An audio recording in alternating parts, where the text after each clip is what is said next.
Hello. तो हम आज शुरू करते हैं डॉक्टर क्यूटी का एपिसोड नंबर 12।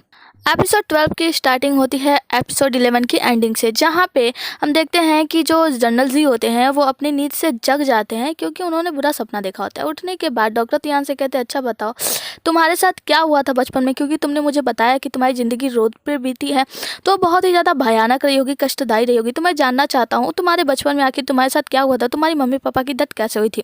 यहाँ पे जो डॉक्टर तियान होती है वो उनसे कहती है कि देखिए जो कुछ भी था ना अब इतना बुरा नहीं है, अब मेरे साथ सब कुछ सही है। जब बचपन में जो होटल के मालिक थे उन्होंने मुझे गोद ले लिया था, वहाँ पे बहुत सारे गैंगस्टर वगैरह आते थे, बुरे लोग आते थे, जिसके वजह से उन्होंने मेरा दाखिला मेडिकल स्कूल में करवा दिया था, जिसके वजह से आज मैं एक डॉक्टर हूँ, सफल डॉक्टर हूँ।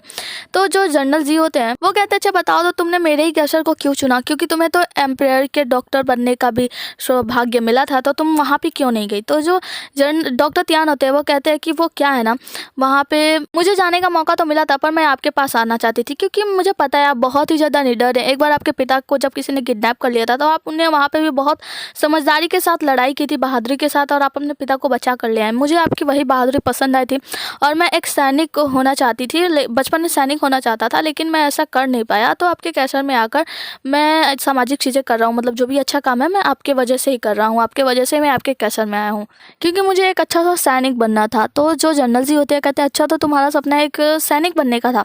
डॉक्टर तियान कहती है, जी बिल्कुल। तो कहते हैं, ठीक है मैं तुम्हारा सपना जरूर पूरा करूंगा। में सीन दिखाया जाता है जनरल जी के कैसर का, जहाँ पे जितने भी सैनिक होते हैं जो प्रैक्टिस करते हैं उस जगह पे दिखाया जाता है, मतलब बैटल ग्राउंड में। वहाँ पे जनरल जी लेकर आए होते हैं डॉक्टर तियान को और उससे कहते हैं कि ठीक है अब तुम्हारी सैनिक बनने की प्रक्रिया पूरी हो, मतलब शुरू हो गई है, और उसे देते हैं एक भाला। कहते हैं ठीक है अब देखो जैसा जैसा मैं करता जाऊँगा बिल्कुल वैसे वैसे तुम भी करते जाना। जनरल जी तो बहुत ही अच्छे तरीके से अपना प्रैक्टिस करके दिखाते हैं, मतलब वो घूम रहे होते हैं, भाला वाला चला रहे होते हैं, तो यहाँ पे बहुत ही ज़्यादा हैंडसम लग रहे होते हैं। डॉक्टर तियान कहती है कितने हैंडसम है। उसके बाद से आती है डॉक्टर तियान की बारी और डॉक्टर तियान तो भाले को उठा भी नहीं पाती, उठाते उठाते गिरने लगती है। फिर वो चलाती है भाला, लेकिन बहुत ही बुरे तरीके से लाती है, जिसको देखकर जनरल जी जो होते हैं वो कहते हैं तुमको मैं सिखाता हूँ, और उसका हाथ पकड़ के सिखाने लगते हैं। सिखाते समय जब जनरल जी का हाथ डॉक्टर तियान के हाथ पे पड़ता है तो उससे कुछ अजीब सा महसूस होता है। वो कहता है ठीक है छोड़ दीजिए, मैं खुद कर लूँगी। और उसके बाद से मन ही मन सोचती है कि अगर मैंने अच्छे से नहीं किया तो जनरल जी को शक हो जाएगा कि मैं एक लड़की हूँ। उसके बाद से डॉक्टर तियान को भाला चलाने के लिए जनरल जी ऑर्डर देते हैं और बुलाते हैं वहाँ पे जितने भी नए सारे सैनिक आए हैं। कहते हैं जितने भी नए सैनिक आए हैं उन सबको यहाँ पे भेज दो, और फिर कहते हैं सब लोग मिलकर साथ में प्रैक्टिस करो। सब में लोग मिलकर प्रैक्टिस करते हैं। इस पर डॉक्टर तियान भी अजीब तरीके से भाला चला रही होती है, बहुत दम तो लगाती है, लेकिन वो वहीं पे गिर के बेहोश हो जाती है क्योंकि इतनी भारी चीज़ें उठाने की उसको आदत नहीं होती है। जनरल जी दौड़ के आते हैं उसे उठाने के लिए, पर उन्हें याद आता है कि मैं तो एक जनरल हूँ, तो मैं एक साधारण से सिपाही के लिए ऐसा कैसे कर सकता हूँ। फिर वहाँ पे जितने भी सिपाही होते हैं वो आते हैं और डॉक्टर तियान को उठा देते हैं। और फिर आगे का सीन में दिखाया जाता है डॉक्टर तियान के कमरे का, जहाँ पे डॉक्टर तियान अपने बेड पे लेटी होती है। वो डॉक्टर तियान जो होती है ना वो मूर्छित होती है, यानी बेहोश होती है। तो जनरल जी कहते हैं कि इसका अच्छे से ख्याल रखना और डॉक्टर को बुला के इसका इलाज कराओ, जल्दी जल्दी ठीक हो जाए। जनरल जी के पर्सनल बॉडीगार्ड होते हैं, वो कहते हैं आप चिंता मत कीजिए, आपको एक डॉक्टर के लिए इतना परेशान होने की ज़रूरत नहीं है, वो ठीक हो जाएगी, क्योंकि वो बहुत ही ज़्यादा कमज़ोर था, इसी वजह से वो बेहोश हो गया, उसने बहुत ही ज़्यादा ताकत लगा दिया, तो आप चिंता मत कीजिए। तो जनरल जी कहते हैं कि देखो वो एक साधारण सा डॉक्टर है और मैं उसके लिए चिंतित क्यों होऊंगा, तो मैं तो बस ऐसे ही बोल रहा था कि इसके लिए डॉक्टर को बुला दो। उसके बाद से कहते हैं ठीक है मैं जा रहा हूँ, मुझे कोई काम है, और जनरल जी वहाँ से चले जाते हैं। आगे की सीन में हमें जनरल जी के माता जी को दिखाया जाता है, जो कि एक मंदिर में आई होती हैं, प्रार्थना कर रही होती है और कहती हैं कि हे भगवान, मेरा बेटा जो है ना बहुत ही ऊंचे शिखर पे है और यहाँ तक पहुँचते पहुँचते उससे बहुत ही सारी गलतियाँ हुई हैं, तो प्लीज़ आप उसकी गलतियों के लिए उसे माफ़ करना, और उसने जो भी गलतियाँ की होंगी उसकी सज़ा के बदले मुझे, मतलब उसका सज़ा मुझे दे देना, मेरे बेटे लोगों को कोई भी सज़ा मत देना। प्रार्थना करने के बाद वहाँ पे मंदिर में थोड़ी दूर झाड़ू भी लगाती हैं। तभी हम देखते हैं जनरल जी के कैसर से एक सैनिक आता है, कहता है कि आपके लिए बग्गी तैयार है, अब आप चलिए यहाँ से। आगे हमें जनरल जी के कैसर का सीन दिखाया जाता है और रात का समय, जहाँ पे हम देखते हैं कि जनरल जी के पास डॉक्टर तियान आती हैं और कहती हैं जनरल जी मैं आपके खिदमत में हाजिर हूँ। जनरल जी कहते हैं मैंने पहले ही सैनिकों से कहलवा दिया था कि तुम आराम करो, तो आज आने की क्या ज़रूरत है। तो डॉक्टर तियान कहती है कि वो क्या है ना, मुझे लगा कि अगर मैं नहीं आऊँगा तो कहीं ऐसा ना हो कि आपको नींद ना आए। तो जनरल जी कहते क्या तुम अपने आप को बहुत ही ज़्यादा इम्पॉर्टेंट समझते हो मेरे लिए। तो डॉक्टर तियान कहती हैं हाँ इम्पॉर्टेंट तो मैं हूँ, हूँ शायद, इसीलिए तो आज आप मुझे सिखाने भी आ गए थे बैटल ग्राउंड में। तो जनरल जी कहते वो तो मैं तुम्हें इसलिए सिखा रहा था कि बाकी सैनिक देखेंगे तो क्या सोचेंगे कि मतलब ये कितना गंदा खेल रहा है, इसीलिए मैं तुम्हें खुद ट्रेनिंग देने आया था कि कहीं दूसरे सैनिकों को हार्ट अटैक ना हो जाए तुम्हारा गेम देखकर। फिर जनरल जी कहते हैं वैसे मेरी भी गलती है, मुझे पहले पता कर लेना चाहिए कि तुम्हारी स्ट्रेंथ कितनी है, उसके बाद ही तुम्हें बैटल फील्ड में उतारना चाहिए था। खैर बताओ कि मैं इसकी भरपाई कैसे कर सकता हूँ। तो जो डॉक्टर तियान होती है एक पर्ची निकालती है और मुँह बनाते हुए कहती है कि क्या आप मेरा ये लोन भरने में मेरी हेल्प करेंगे। आप एक काम कीजिए, ये मेरा जितना भी लोन है ना, ये सारा लोन आप भर दीजिए। तो जनरल जी कहते तुम क्या पागल मुझे समझते हो, मुझे अच्छी से पता है जब मैं तुम्हारे साथ मार्केट गया था तुम्हारा सारा लोन चुकता हो गया था, बाकी जो पैसे बचे थे वो मैं ही तुम्हारे साथ बैंक में जमा करवा के आया था। तो मुझे पागल समझने की कोशिश ना करना, ये जो तुम अजीब अजीब सी रचनाएं रच रहे हो ना, ये सब मुझे अच्छे से समझ में आता है। डॉक्टर तियान सारी बातें सुन के अपना सर पीटने लगता है, कहते हैं कि हाँ देखिए ना, जब से मेरे सर पे चोट लगा ना मेरे साथ ऐसा ही हो रहा है, पता नहीं क्यों मैं अजीब अजीब बातें करने लगा हूँ, मेरा दिमाग तो ठिकाने पे ही नहीं है, आज मैंने इतना सारा मेहनत किया ना इसी वजह से ऐसा हो गया। तो जनरल जी कहते हैं अच्छा चलो अब इधर उधर की बातें बंद करो, अब मुझे सोने दो, मुझे नींद आ रही है। जनरल जी सोने की कोशिश करते हैं पर डॉक्टर तियान उन्हें बार बार इधर उधर की बातें बता रही होती है। तो जनरल जी कहते हैं अच्छा ये बताओ तुम चाहते क्या हो। तो डॉक्टर तियान कहते हैं बस मैं ये चाहता हूँ ना कि जो मिलिट्री के हिसाब से मिलिट्री वालों को ट्रेनिंग देने के बाद जब उनसे कोई गलती होती है तो उन्हें जो सज़ा दी जाती है कृपया करके प्लीज़ आप मुझे वो सज़ा मत देना। तो जनरल जी कहते हैं ना कि मैं तुम्हें जमान देता हूँ कि मेरे अलावा ना तुम्हें कोई परेशान नहीं करेगा, मतलब कोई और तुम्हारी जान ले नहीं सकता जब तक कि मैं ऑर्डर ना दूँ। अब मुझे सोने दो और एक बार भी तुम्हारी आवाज़ नहीं निकलनी चाहिए। फिर जो डॉक्टर तियान होती है वो शांत हो जाती है और मन ही मन सोचने लगती है कि मेरी मम्मी पापा के डेथ के बाद कोई ऐसा नहीं था जिसने मेरी परवाह की है। अगर जनरल आप यहाँ के जनरल ना होते तो मेरा आपसे मुलाकात नहीं हुआ होता, अगर आप यहाँ के जनरल ना होते तो शायद आपसे मेरा एक अच्छा सा रिश्ता होता। और इतना कहने के बाद मतलब सोचने के बाद वो अपने ख्यालों में खो जाती है। आगे हमें दूसरे दिन का सीन दिखाया जाता है जहाँ पे डॉक्टर तियान कैशर से बाहर जा रही होती है और वहाँ पे बहुत सारे जो सैनिक होते हैं वो वहाँ पे आके उन्हें रोक देते हैं कि आप बाहर नहीं जा सकते। तो डॉक्टर तियान अपना वही फ्री वाला पास दिखाती है और पास को देखने के बाद जो वहाँ के सैनिक होते हैं वो उन्हें जाने की अनुमति दे देते हैं। और फिर जाते जाते डॉक्टर तियान सोचती है ये पास तो बड़े काम की चीज़ है। आगे हम डॉक्टर तियान को देखते हैं जो कि पहुँचती है सुसंग के घर के सामने, वही सुसंग जिसने डॉक्टर तियान के माता पिता के ऊपर गलत आरोप लगवाकर मरवा डाला था।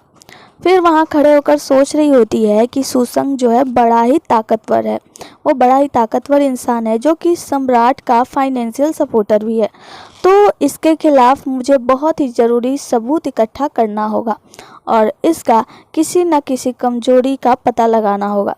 तभी डॉक्टर तियान देखती है सोफंग जो कि सुसंग का बेटा है, वो अपने गाड़ी से कहीं जा रहा होता है और गाड़ी पर चढ़ने के लिए एक आदमी के पीठ पर चढ़कर जाता है। डॉक्टर तियान को ये सब बिल्कुल भी अच्छा नहीं लगता है और वो कहती है ये कितना मीन इंसान है, कितना एरोगेंट है। फिर डॉक्टर तियान सुफंग का पीछा करती है। पीछा करते करते सुफंग जाता है एक चीप से होटल में, उसको वहाँ पे उसका एक दोस्त बुलाया होता है और यहाँ पे जो सुफंग का दोस्त होता है वो वही इंसान होता है जिसने मार्केट में डॉक्टर तियान और जनरल जी को परेशान किया हुआ था, मतलब उनके ऊपर हमला किया होता है। यहाँ पहुँचकर सुफंग पूछता है कि अब बताओ तुमने मुझे यहाँ क्यों बुलाया। तो उसका दोस्त कहता है तुम चिंता मत करो, जल्दी तुम्हें पता चल जाएगा, मैं तुम्हारे लिए बहुत ही अच्छा सरप्राइज लेकर आया हूँ। तो सुफंग जाकर वहाँ पे बैठ जाता है। फिर देखता है वहाँ पे एक खूबसूरत सी लड़की को। उसे देखकर सुफंग पूछता है कि अच्छा ये खूबसूरत सी लड़की कौन है। तो वो जो आदमी होता है उसका दोस्त वो बताता है कि ये ना यहाँ के मालिक की बहन है। फिर वो आदमी उस लड़की को बुलाता है और कहता है सुनो तुम्हें पता है कौन आया है, ये सुफंग है, ये यहाँ के बहुत ही इंपॉर्टेंट पर्सन है, तो एक काम करो तुम इन्हें सर्व करो। वो लड़की पूछती है और बताइए सर मैं आपको क्या सर्व कर सकती हूँ।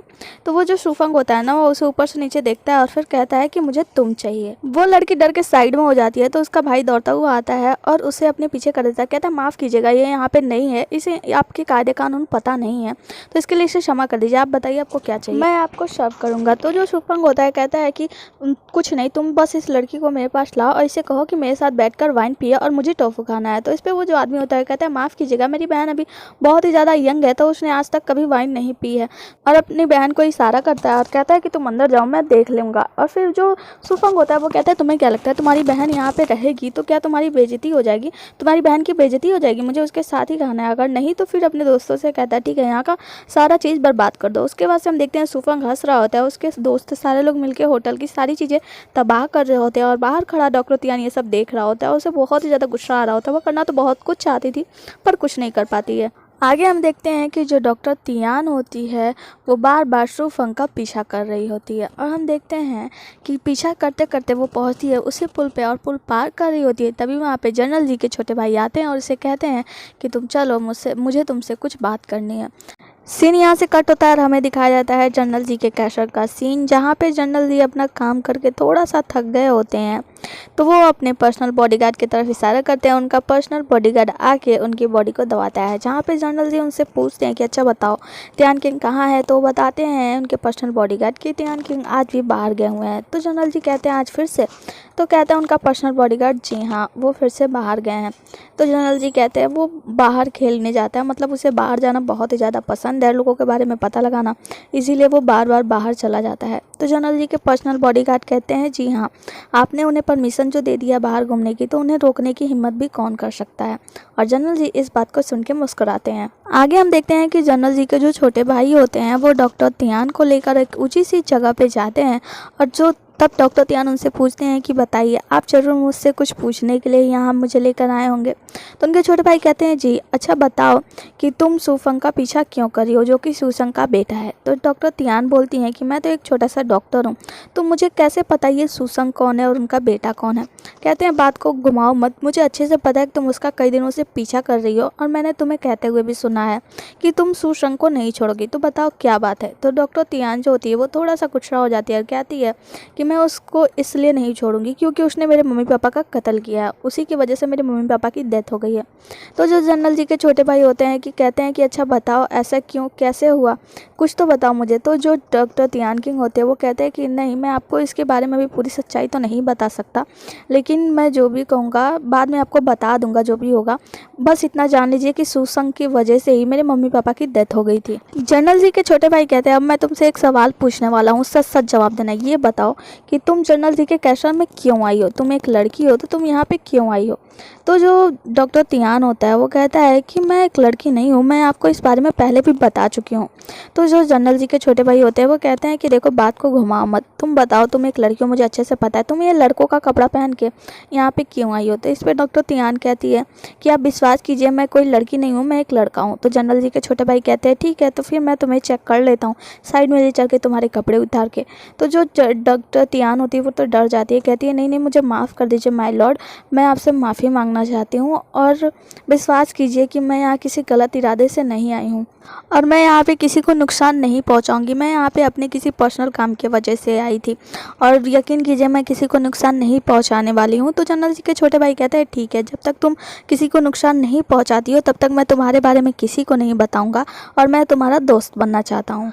डॉक्टर तियान जो होती है वो पूछती है कि अच्छा बताइए मैं तो हमेशा लड़कों की तरह ही कपड़े पहनती हूँ, तो आपको कैसे पता चला कि मैं एक लड़की हूँ। तो जनरल जी के छोटे भाई बताते हैं कि पहली बार तो मैंने तुम्हें इसी मार्केट में देखा था एक लड़की के ड्रेस में, और दूसरी बार जब तुम्हें वो गुंडे तुम्हारे पीछे पड़े हुए थे तुम्हें मारने के लिए और मैंने तुम्हें बचाया था उन लोगों से, तो ना चाहते हुए भी तुम्हारा बॉडी मेरे हाथों से टच हुआ था, मतलब मैंने तुम्हें टच किया था, तब मुझे फील हुआ कि तुम एक लड़की हो। ये सब सुनकर डॉक्टर तियान कहते हैं कि आपने वो भी टच किया था। तो जो जनरल जी के छोटे भाई कहते हैं जो होते हैं वो कहते हैं कि चिंता मत करो, मैंने ये जानबूझ के नहीं किया था, गलती से हो गया था और मैं आगे से ऐसा कुछ भी नहीं करूँगा जानबूझ के, और मैं तुम्हारी सच्चाई भी बाकी लोगों को नहीं बताऊँगा तब तक जब तक कि तुम मेरे भाई को या उन लोगों को परेशान नहीं करती हो। डॉक्टर तियान कहती है वो सब तो ठीक है पर आप मेरी इतनी हेल्प क्यों कर रहे हो। तो जो जनरल जी के छोटे भाई होते हैं वो कहते हैं मैंने कहा ना कि मैं तुम्हारा दोस्त बनना चाहता हूँ इसीलिए। डॉक्टर तियान कहती है पर मैं तो एक छोटी सी डॉक्टर हूँ, तो आप मेरे दोस्त क्यों बनना चाहते हैं। तो उस पर उनके छोटे भाई कहते हैं कि मैं पूरी दुनिया घुमाऊँ और मुझे अच्छे से पता है कि लोगों को दुश्मन बनाने से अच्छा है उनको अपना दोस्त बना लो, तो इतनी वजह काफ़ी है ना तुमसे दोस्ती करने के लिए। तो जो डॉक्टर तियान होती है वो सोचती है कि इनको तो मेरी सच्चाई पता ही है, तो इनसे दोस्ती करने में कोई बुराई भी नहीं है और वैसे भी ये ऊंची पदवी पे हैं, तो अगर मैंने इनसे दोस्ती कर ली तो ये मेरी रक्षा भी करेंगे। और सब कुछ सोचने के बाद वो कहती है ठीक है, तो अब हम दोनों फ्रेंड्स हैं, हमें आपकी दोस्ती कबूल है। यहाँ पे उनके छोटे भाई कहते हैं आज मैं बहुत ही ज़्यादा खुश हूँ, तो आज का डिनर तुम्हें मेरी तरफ से करना है, और उसे लेकर जाते हैं एक होटल में। होटल में पहुंचने के बाद हम देखते हैं कि होटल में कुछ लोग एक गेम खेल रहे होते हैं, कुछ लीरो गोटी जैसा होता है, जहाँ पे जो डॉक्टर तियान होती है वहाँ से बहुत ज़्यादा शोर आ रहा होता है। तो डॉक्टर तियान पूछती है कि ये क्या गेम है, तो वो कहते हैं गेम है। तो वो पूछती है कि क्या ये लोग आपके दोस्त हैं, तो वो कहते हैं नहीं, ये लोग मेरे दोस्त नहीं हैं, पर यहाँ के रहने वाले लोग हैं। तभी हम देखते हैं कि वहाँ से एक आदमी उठता है और आता है, जनरल जी के छोटे भाई को ग्रीटिंग करता है, मतलब आभार प्रकट करता है कि आप यहाँ पे आए, आपका बहुत ही ज़्यादा आभार, और चलिए हमारे साथ गेम खेलिए। तो जिस पे जनरल जी के छोटे भाई कहते हैं नहीं, मैं गेम नहीं खेलूंगा। तो वो पूछता है कि ये लड़का कौन है, तो जनरल जी के छोटे भाई बोलते हैं कि ये मेरा दोस्त है। तो उनका वो जो आदमी होता है वो कहता है दोस्त का दोस्त मेरा भी दोस्त हुआ, तो उसे कहते हैं कि चलो मेरे साथ गेम खेलो। तो जो डॉक्टर तियान होती है वो कहते हैं नहीं, मैं ये गेम कभी नहीं खेला हूँ, तो मैं नहीं जानता। तो वो कहते हैं कि देखो ये बहुत आसान है, वहाँ पे 6 गोटियाँ हैं, जिसकी गोटी सबसे पहले बॉक्स में जाएगी बस वो जीत जाएगा। ऐसे गेम बहुत ही ज़्यादा आसान है, भारी नहीं है। तो इस पर जो डॉक्टर तियान होती है वो कहते हैं अच्छा मैं गेम तो खेलूँगा, पर ये बताओ इसमें मेरा क्या फ़ायदा है। तो जो आदमी आया होता है वो कहता है कि तुम बिल्कुल इन्हीं के दोस्त हो, क्योंकि इन्हीं की तरह बात कर रहे हो। कहते हैं ठीक है, चलो जो भी खेलेंगे ना उसमें से 100 तुम्हारा होगा, बाकी 900 मेरा होगा। तो इसमें जो डॉक्टर तियान होती है वो कहते हैं नहीं, मुझे और भी ज़्यादा चाहिए, चलो एक काम करते हैं 200 मेरा, बाकी 800 तुम्हारा। तो इस पर उनका दोस्त जो होता है वो तैयार हो जाता है, कहते हैं हाँ चलो ठीक है, चलो खेलते हैं। उसके बाद से डॉक्टर तियान जाती है, वहाँ पर गेम खेलती है। पहले तो बुरी तरीके से हारने लगती है और फिर आखिरी में जाकर वो जीत जाती है। अब यहाँ पे गेम का रूल ये होता है कि हारने वाले को जीतने वाले को ग्रैंडपा बोलना होता है। ग्रैंडपा का मतलब होता है कि मैं तुम्हारा नौकर और तुम मेरे मालिक हो और आपके सामने मेरी कोई औकात नहीं। तो यहाँ पे जनरल जो डॉक्टर तियान होती है वो खड़ी हो जाती है और कहती है ठीक है, अब चलो अब तुम सब लोग मिलके मुझे ग्रैंडपा बोलो। तो यहाँ पे जो वही वो आदमी होता है ना, जो कि पहले डॉक्टर तियान को परेशान किया होता है, वो डॉक्टर तियान को देख लेता है और उसे पहचान जाता है। तो फिर डॉक्टर तियान भी उसे देख लेती है, लेकिन खेल खेल में कहती है इसे तो मैं बाद में देख लूँगी। फिर जो आदमी होता है वो जाता है शूफंग के पास और उससे बातें करता है और कहता है कि वहाँ पे वही हैंडसम सा लड़का आया हुआ है जिसने हम सबको मार्केट में ढूंढ दिया था, मतलब पीट दिया था। तो जो शूफंग होता है वो कहता है कि आखिर ये लड़का कौन है, मुझे भी उससे एक बार मिलना चाहिए। यहाँ पे हम देखते हैं कि जो शूफंग होता है ना, वो डॉक्टर तियान और जनरल जी के छोटे भाई और उनके दोस्त के पास जाता है और उनसे जाके कहता है कि मैंने देखा तुम लोगों की गेम खेलने की स्किल बहुत ही ज़्यादा अच्छा है। तो यहाँ पे डॉक्टर तियान उसे ना जानने का नाटक करती है और कहती है कि हाँ हमें बहुत अच्छा से आता है और अगर चाहें तो हम आपको भी सिखा सकते हैं, क्योंकि हमारे अंदर बिल्कुल भी घमंड नहीं है। यहाँ पे जो वो आदमी होता है शूफंग, वो कहता है कि क्या तुम मुझे नहीं जानते।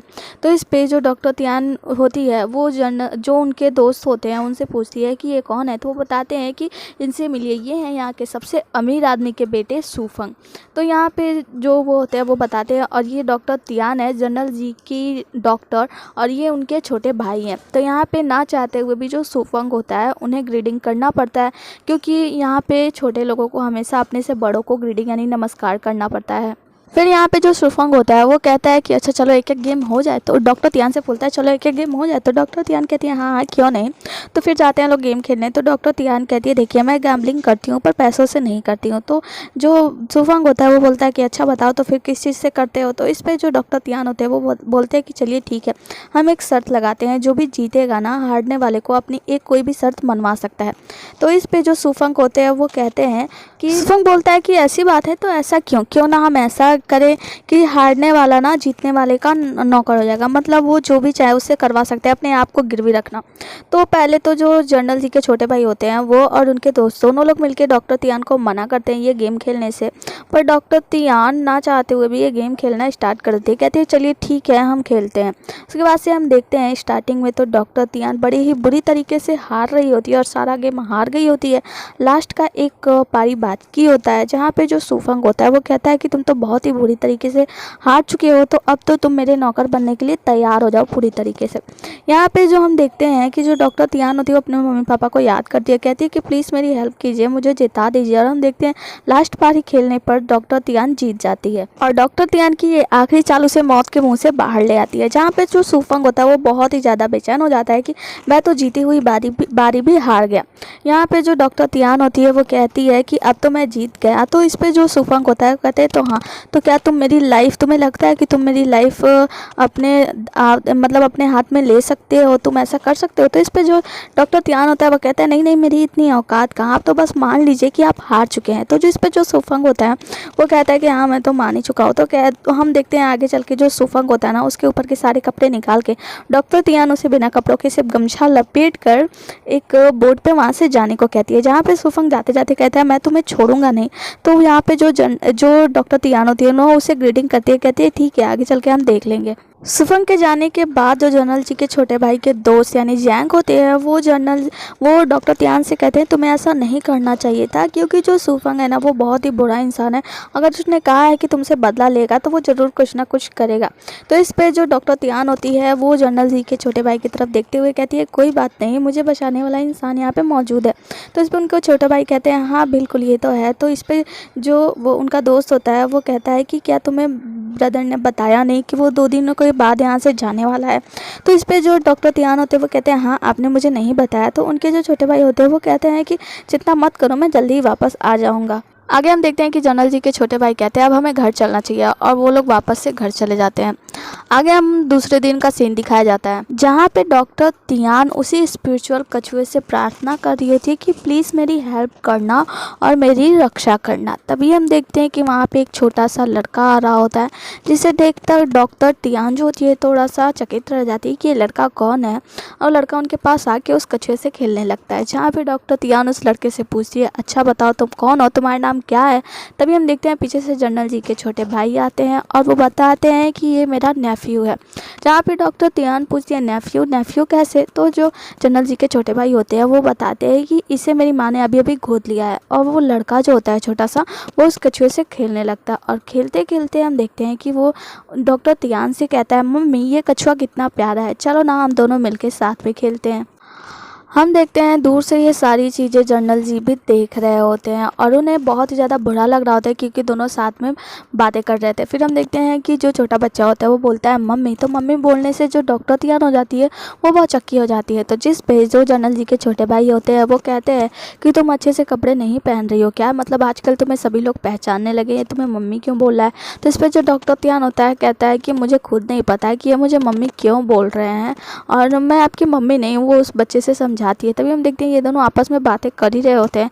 तो जनरल जी को इन दोनों को देख के बहुत ही ज़्यादा जलन होता है और वो वहाँ पे आते हैं, जिससे वो तीनों लोग उन्हें ग्रीटिंग करते हैं। तो यहाँ पे जो जनरल जी होते हैं उन लोगों से पूछते हैं कि तुम सब यहाँ पे क्या कर रहे हो? तो हम देखते हैं कि वो जो छोटा बालक होता है वो खेल रहा होता है कछुए के साथ, और दोबारा डॉक्टर तियान को मम्मी बोलता है मम्मी। तो हम देखते हैं कि जनरल जी ये सारी बातें सुन लेते हैं और कहते हैं मम्मी ये तुम्हारी मम्मी कैसे हुई? और जनरल जी के इसी गुस्से के साथ हमारा आज का ये एपिसोड यहीं पे ख़त्म हो जाता है। मिलते हैं अगले एपिसोड में, तब तक के लिए टाटा बाय बाय, और अपना ख्याल रखना। Good night.